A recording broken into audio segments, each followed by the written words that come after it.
Welcome back to another episode on Anxiety Doesn't Own Me podcast. My name is Emmanuel Isaacson, and I'm an anxiety coach who helps people to overcome and heal their anxiety naturally. So on today's episode, what I want to talk about is the subconscious mind and how important it is in our journey in overcoming and healing our anxiety. And I'm going to explain to you and I'm going to show you guys why the subconscious mind is what's creating our anxiety in a way, and what has brought us to the place of having an anxiety disorder, and why I always say that our mindset is key over here, and why our mindset is the most important thing in overcoming and healing our anxiety. And this is why I'm a big believer in developing the right mindset, is developing yourself in overcoming and healing your anxiety and having long-lasting relief, because that's what we want at the end of the day.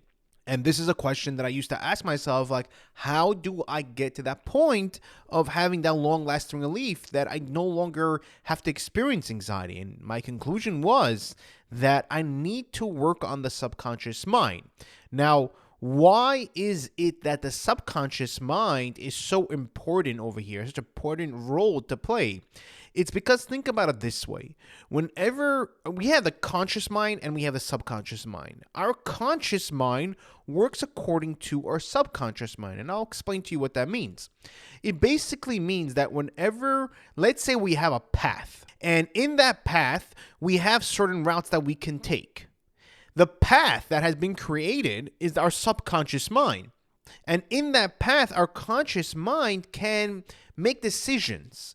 It makes decisions within that path. So now, if our conscious mind is right now hurting, or we have been developed in the wrong way, and what I mean by that, with a very negative mindset, a very stressful mindset, a very worried one, that is going to affect us in our conscious level. It's going to affect us. It could be coming from certain events that we went through in our lives that we need to heal, that we need to fix, so that we can fix ourselves in a way, and that way we can actually start feeling much better. So that way we can actually feel our anxiety kind of disappearing. Because think about it this way. Whenever we are growing up, which is where our subconscious mind is the most vulnerable over there, whenever we're growing up, we are experiencing certain things, and those experiences affect us. They affect who we are. Now, whenever we're growing up, we work according to those experiences that we went through, that kind of build our belief system about who we are, about the world, the way we see things, and everything like that. So think about it. Fast forward whenever you are, let's say, 20 years old, and when you're older, what happens is that you're operating according to your subconscious mind. Like for me, for example, personal example for me, because again, I can talk about me because I know me 100%, that the experiences that I went through when I was a kid, the aggression that I have grown up with my parents arguing with one another, and them being very negative, and my mom being very fearful about everything.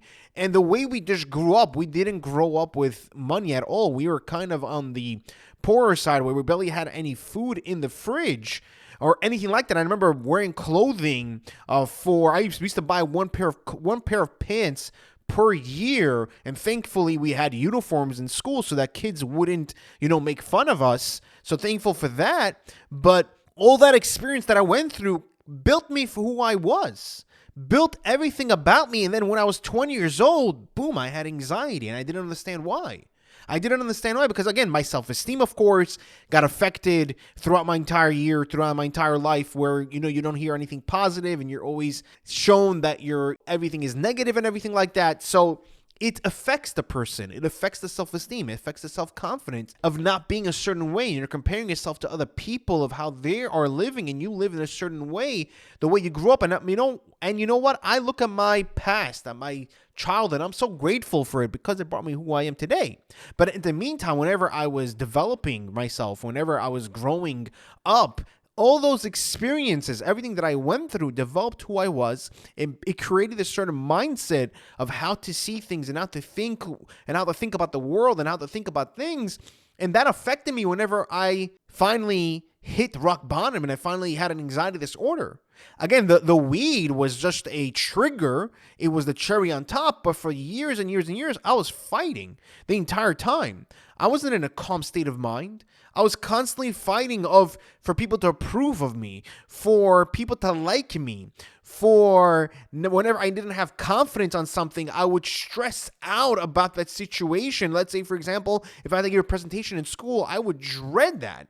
I would dread it because I didn't believe in myself. I didn't think that I had anything good or anything to offer that affected me. I always try to be perfect, act perfectly, say the perfect thing. It kind of like got to me. And eventually, when I smoked weed, it kind of like, boom, hit the cherry on top. It was the cherry on top, and it pushed me overboard. It kind of, my sympathetic nervous system can no longer handle it. But it's coming from our subconscious mind.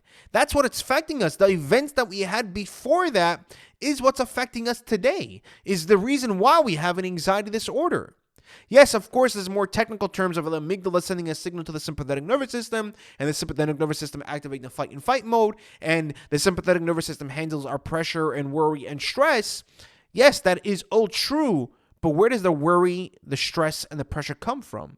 It's coming from our subconscious mind, of how we see things, of how we perceive reality. And that's why it's affecting us tremendously. That's why let's say if you have a presentation at work, or that whenever we're going on a date, we get very nervous because it could be that we don't believe in ourselves. We don't think that there's anything good about us. And this is why, unfortunately, some people stay in abusive relationships. And I don't really understand the entire spectrum of abusive relationship. But one of the reasons why is because of self-esteem, because of the value of the person not seeing their worthiness and saying that, hey, I don't deserve this.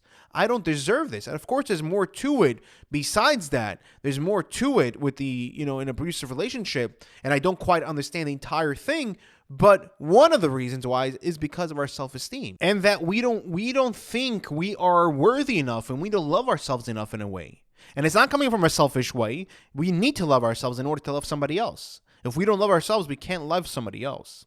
But to the point over here with the anxiety part over here, it's coming from our subconscious mind. And this is why I tell people, like, if we deal with the subconscious mind, you will see that you'll start healing yourself. Because with the subconscious mind, you're changing the events of how you perceive things, of how you interpret the things, of how whatever you went through to more of a positive one, and that's going to help you to start changing the subconscious mind. Now, of course, this is something that does take time. It's not a 1, 2, 3 thing, because think about it, for years and years and years, you've been thinking a certain way. Your subconscious mind is already it's already used to thinking in a certain way. And now come to change that does take time, but it's possible. It's possible to change it, and I'm speaking from my own experience, my own personal experience of that. I believe and I feel that I changed my subconscious mind of the way I saw myself, the way I see myself nowadays, and the way my belief system is, and my confidence. And of course, it's a constant. You have to constantly work on your confidence. It's never going to be 100%. 100%. There's going to be some times that you're going to feel like you're not worthy. That's going to be part of it, but you will have more stability with your self-esteem because, again, you're working on it. You're working on your subconscious mind. And like I said before in the beginning of this episode, that our subconscious mind is what dictates our life. It's not our conscious mind.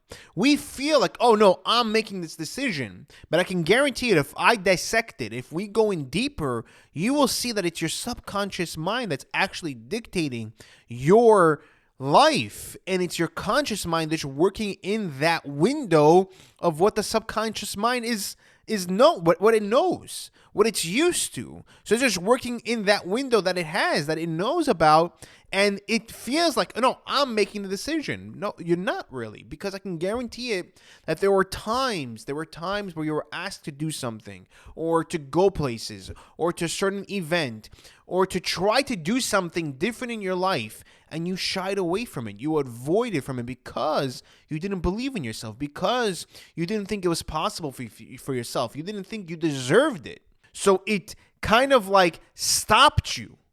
It kind of stopped you from doing what you wanted to do. Like, for example, with me, whenever I would be in a classroom setting, or there would be a lot of people, wherever I was, I would shy away from asking questions from things that I didn't understand because I didn't want to look like I was stupid.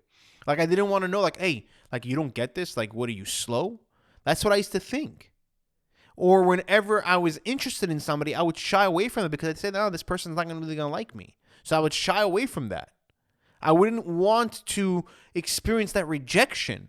Or whenever I wanted to do something that I thought that was going to make a impact or something that I wanted to do for myself that I thought I was really going to enjoy. Let's say, for example, with a business or going to live somewhere, I would be afraid of the failure because I didn't believe in myself. So I made the decisions within the window of my belief, but the belief comes from our subconscious mind.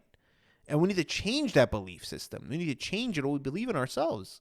It can also be with your anxiety, also overcoming and healing your anxiety. You may believe that, hey, it's not possible for me to overcome this. It's not possible for me. I can't do this. It's too much. That can also come from the subconscious mind, believing that, hey, you're not going to be successful in this. So why try and fail? There's no point. There is no point. Just stay where you are because you already know this. So we're comfortable in a way of living like that. I know you're not comfortable experiencing the anxiety, but we're in a way comfortable. So we stay that way so that we don't disappoint ourselves. So guys, it is very important to work on the subconscious mind. It is important to develop it, to re-heal it, to change the perspective of how we saw certain situations that dictate and kind of cemented our belief about ourselves, about situations, and that has carried us until today. We need to heal those situations, to reframe it, to change it. And that way we can actually heal ourselves from our anxiety and feel much better and feel much calmer and having long-lasting relief. That is something that we need to do. And this is something that I do with my sessions, is that we work on the subconscious mind in order for you to calm down your anxiety. And that way you can actually feel much better. And again, guys, if you are interested, I have a 30-minute free consultation. You can click on the link below. It's in the description and set that up. It's 100% free. It doesn't cost you anything like that to see if it works for you. I recommend investing in yourself and seeing the possibility and start changing yourself and start becoming anxiety free. If you did like this episode, please click the like button and leave a 5-star review. The reason why I ask is because this way we're able to reach more people, and the more people that we can actually reach, the more people that we can actually help. Because my mission in this world, my purpose is to help people to overcome and heal their anxiety naturally and show them that it's possible to overcome. Thank you guys. Take care, and I'll see you guys in the next episode.